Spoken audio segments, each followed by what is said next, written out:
Monsieur le maire, chers collègues, en préambule, je précise que je fais partie de ces Angevins qui apprécient d'aller passer de temps en temps une journée à Terra Botanica pour faire découvrir le parc à mes amis ou encore à mes élèves. Je le précise parce que je ne voudrais pas qu'on pense autrement. Cette réalité n'enlève rien au fait que ce soir, je me réjouisse de la porte de sortie que vous avez, avec la présidente du conseil départemental, décidé de prendre. Pourquoi ?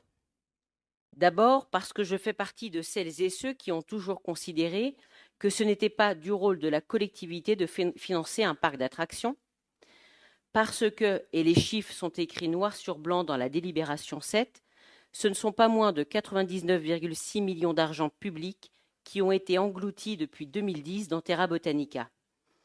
Autant d'argent qui aurait pu, qui aurait dû être investi dans des missions essentielles pour le conseil départemental et la ville. On peut citer l'aide sociale à l'enfance, la prévention, l'accompagnement des seniors, la rénovation de collèges ou d'écoles.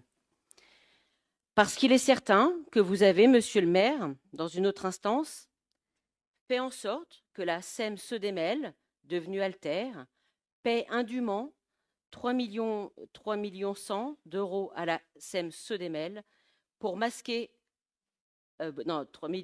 paye indûment 3 millions d'euros pour masquer un déficit de fonctionnement qui aurait l'air contraint la SEM à déposer le bilan.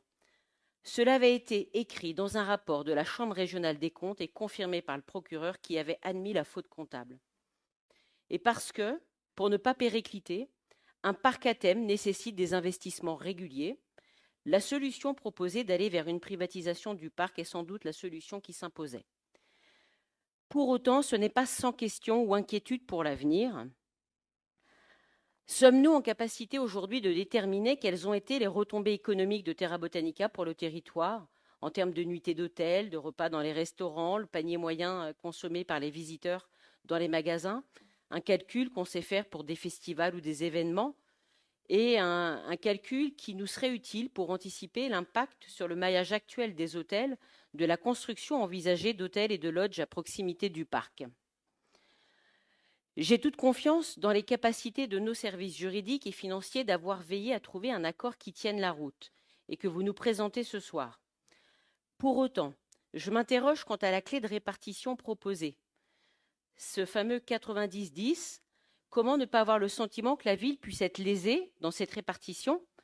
J'ai besoin de comprendre pourquoi, et nous avons besoin de comprendre pourquoi nous n'obtenons pas du département le versement à la ville de l'indemnité de rupture.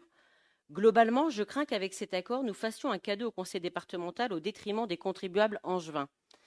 Or, à travers la mise à disposition des terrains, qui auraient pu être utilisés autrement, avec une meilleure rentabilité, à travers la participation au GIP, à travers la participation dans les impôts locaux, le contribuable angevin a finalement plus payé que le contribuable du seul département. Enfin, les collectivités auront-elles un pouvoir sur les tarifs d'entrée ? J'ai déjà la réponse. Et comme vous vous en doutez, j'ai des inquiétudes sur leur évolution et j'espère que tout sera fait pour que les angevins et les écoliers aussi puissent bénéficier d'une attention particulière. Je regrette rapidement la méthode, probablement liée ici à l'urgence avec laquelle il aura fallu traiter ce dossier et cette opération. C'est seulement vendredi à 15h54 que nous avons reçu un document précieux pour notre réflexion.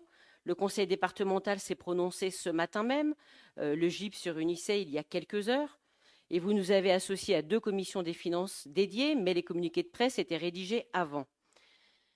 Et je ne peux m'empêcher de faire le lien avec le rapport de la Commission régionale des comptes, paru en 2016, qui était intitulé « Le parc végétal Terra Botanica, une initiative coûteuse à la recherche d'une viabilité financière » et qui pointait du doigt déjà les carences dans la gouvernance. Enfin, l'avenir n'est pas certain. La holding Loping aura-t-elle les capacités financières d'affronter un éventuel problème de rentabilité ? Quelles sont nos assurances en cas d'échec de leur stratégie ? Ce que, bien évidemment, personne ici ne souhaite.